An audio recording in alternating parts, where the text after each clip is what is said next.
में हमसे क्या मांगा है? क्वेश्चन में हमसे मांगा गया है कि भाई अकाउंटिंग इक्वेशन को प्रिपेयर किया जाए। अब अकाउंटिंग इक्वेशन में सबसे जो पहला पॉइंट है उसकी तरफ चलते हैं। आइए,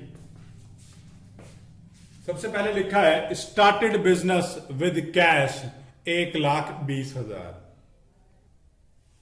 इसका मतलब क्या हुआ? इसका मतलब हुआ कि हमने बिजनेस को स्टार्ट करा है 1,20,000 रुपए लगा करके। अब क्योंकि बिजनेस को स्टार्ट करा है तो बिजनेस को स्टार्ट करते टाइम ये बात बिल्कुल क्लियर रखेंगे माइंडसेट में कि भाई बिजनेस और बिजनेसमैन दोनों अलग अलग लोग हैं। हम लोग जो अकाउंट सीख रहे हैं उसका पर्पस ये है कि हमने बिजनेस के लिए अकाउंट बनाना है, ना कि बिजनेसमैन के लिए। तो अब हम बिजनेसमैन का तो अकाउंट मेंटेन कर नहीं रहे, तो हम तो बिजनेस का मेंटेन कर रहे हैं, तो हर बात तो बिजनेस के हिसाब से ही सोचा जाएगा। बिजनेसमैन ने हमें 1,20,000 रुपए दे दिए, तो हमारे पास क्या आ गया? हमारे पास आ गया कैश। और उसका सेकंड इफेक्ट क्या आ रहा है कि भाई वो जो बिजनेसमैन था उसके नाम की जो कैपिटल है वो भी बढ़ जाएगी हमारे पास। तो चलिए इसको रिकॉर्ड करते हैं। सबसे पहले हम एसेट का एक हेड बना लेंगे और अकाउंटिंग इक्वेशन है क्या? That asset is equals to capital plus liability. तो कैपिटल प्लस लायबिलिटी में सबसे पहले एसेट में हमने कौन सा वाला हेड बनाना है? हमने एसेट में हेड बनाना है कैश का, क्योंकि कैश हमारे पास आया है। कितना आया है? कैश आया है 1,20,000। अब उतनी फिगर से कैपिटल की वैल्यू इंक्रीज कर गई है, तो वैल्यू क्या हो गई? कैश बढ़ गया 1,20,000 से और कैपिटल भी हमारी बढ़ गई 1,20,000 से। चलिए इनको टोटल कर लेते हैं, टोटल को अगली लाइन में ले आएंगे। 1,20,000 कैश आ गया और कैपिटल की वैल्यू भी 1,20,000 हो गई, 1,20,000। आइए आगे देखेंगे क्या लिखा है। अगले सेकंड पॉइंट के अंदर लिखा है परचेज गुड्स फॉर कैश।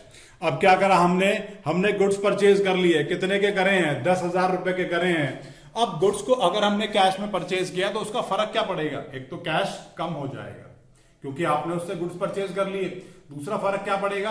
दूसरा जो है हमने जो माल परचेज किया है जिसे हम स्टॉक बोलेंगे वो बढ़ जाएगा। तो दो इफेक्ट आ गए, कैश कम और स्टॉक ज्यादा।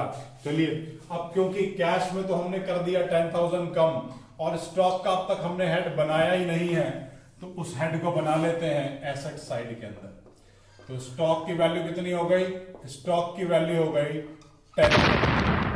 1,20,000 पहले से हमारे पास कैश था, 10,000 चला गया, रह गया 1,10,000 और स्टॉक कितना है? स्टॉक 10,000।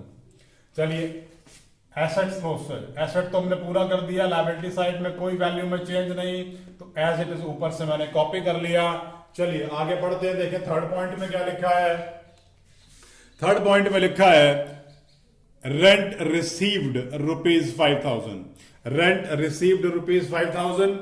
तो रेंट हमें जो मिलना है वो है 5,000। तो रेंट रिसीव्ड 5,000 जो है वो क्या हो गया? आपको एक इनकम मिल गई। ठीक है, जैसे कि आपने मेरे नोट्स नीचे डिस्क्रिप्शन में से देख ही लिए होंगे अब तक, और अगर नहीं देखे तो प्लीज उन्हें देखिए। उनको जब आप साथ लेकर के बैठोगे और इन वीडियोस को देखोगे तो आपका जो लेवल हो जाएगा वो बहुत ही ऊपर पहुंच जाएगा। आपको ये टॉपिक बहुत ही अच्छे से समझ में आ जाएगा। इसके ऊपर मेरे वीडियो लेक्चर्स भी हैं, उन्हें भी जरूर देखिए। तो जैसे कि मैंने वहां सब कुछ बता रखा है, एक बार फिर से मैं यहां दोबारा बोलता हूं कि कोई भी इनकम हमें अगर मिलेगी तो फर्क क्या पड़ेगा? उसका फर्क ये आएगा कि एक तो कैश बढ़ जाएगा, दूसरा फर्क क्या आएगा? आपकी इनकम बढ़ रही है तो क्या होगा? कैपिटल बढ़ानी पड़ेगी, क्योंकि इनकम किसको बिलोंग करती है?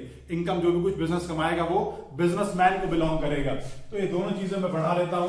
रेंट रिसीव्ड 5,000 रुपए मिल गए, और क्योंकि मिल गए तो किसको मिलेंगे? मालिक कौन है? मालिक कैपिटल होल्डर है, जिसे हम बिजनेसमैन बोलते हैं। उसकी कैपिटल में प्लस कर देंगे, तो कैपिटल बढ़ करके 1,25,000 हो गई है मेरी, और कैश की वैल्यू 1,15,000 हो गई। 1,10,000 पहले था, 5,000 प्लस किया, 1,15,000 हो गई, और स्टॉक मेरे पास 10,000 पड़ा हुआ है।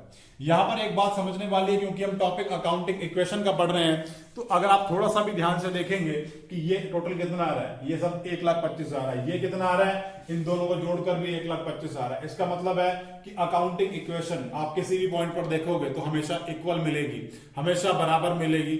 अगर कहीं ऐसा हो जाए कि आपकी दोनों वैल्यूज, दोनों साइड की वैल्यूज जो है वो बराबर नहीं आ रही है, इसका मतलब है कि कहीं ना कहीं आपने कोई ना कोई मिस्टेक कर दी है। आइए पॉइंट नंबर 4 की तरफ चलते हैं। देखिए क्या लिखा है, लिखा है आउटस्टैंडिंग सैलरी ₹2000। अब भाई आउटस्टैंडिंग सैलरी का मतलब क्या होगा, वो सैलरी जो अभी भी देनी बाकी है। अब कौन सी सैलरी देनी बाकी है, कोई ना कोई तुम्हारे यहाँ काम कर रहा होगा, उसके कुछ पैसे नहीं दिए, उसे कहेंगे आउटस्टैंडिंग सैलरी। अब ये सैलरी का पैसा आपने खर्च तो कर लिया, इसका बेनिफिट तो ले लिया, उससे काम तो करवा लिया। अब क्योंकि खर्च कर दिया है तो मैं कैपिटल में से लेस कर दूंगा, अमाउंट है 2000, अभी देना बाकी है। देना बाकी है तो यहां पर एक आउटस्टैंडिंग सैलरी के नाम से हेड बना दूंगा और उसमें 2000 रुपए प्लस कर दूंगा। चलिए इसको दोनों साइड से टोटल करके अगली पॉइंट पर ले आता हूं। यहां तो कोई चेंज है नहीं, तो एग्जैक्टली 1,15,000। स्टॉक में भी कोई चेंज नहीं है, 10,000।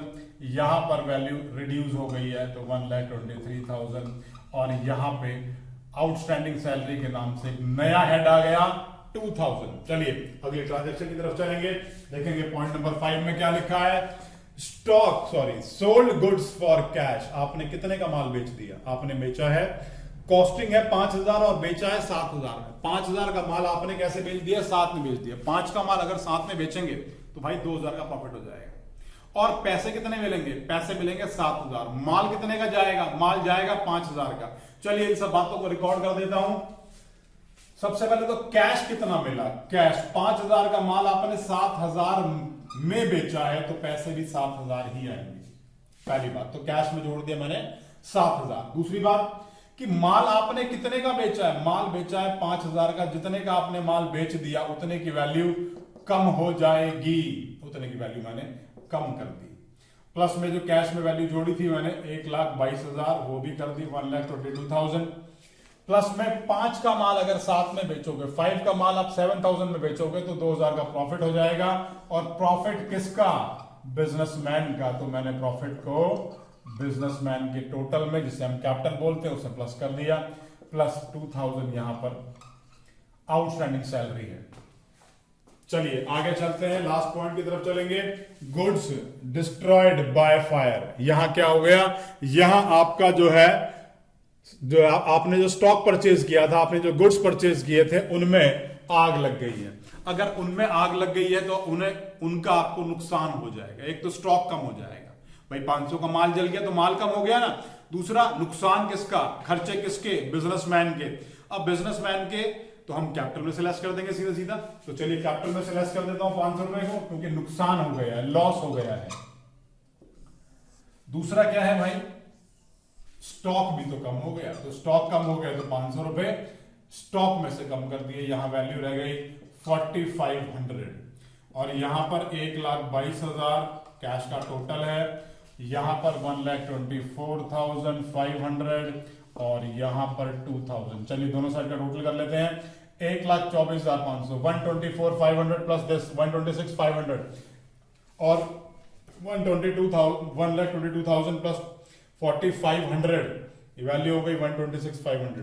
तो फाइनली आपने देखा ये अकाउंटिंग इक्वेशन दोनों साइड से इक्वेट हो गई, दोनों साइड से बराबर हो गई है। तो जब इस तरह से ये बराबर आ रहा है तो मतलब हमारा क्वेश्चन सही है। क्वेश्चन आप सबने इसी तरीके से करना है जैसे मैंने यहां पर करके आपको दिखाया है। अगर क्वेश्चन में कोई भी डाउट आता है तो नीचे कमेंट बॉक्स में कमेंट कर सकते हैं, और अगर वीडियो अच्छी लगे तो लाइक बटन जरूर प्रेस किया कीजिए। इसके डिस्क्रिप्शन बॉक्स में मैंने बहुत कुछ छोड़ा है, आपके लिए नोट्स का बंडल छोड़ा है, जिनको देख करके आप वीडियो को और अच्छे तरीके से समझ सकते हैं। उनको जरूर जो है कहीं ना कहीं प्रिंट आउट उनका निकलवा लीजिए। प्लस में इसके ऊपर मैंने एक वीडियो लेक्चर भी बना रखा है, उसको भी देखिए। उसको देखने के बाद ये सारी वीडियोस आपको और अच्छे तरीके से समझ में आएंगी, ताकि आपकी इस पूरे के पूरे टॉपिक पर और अच्छे से पकड़ हो जाए।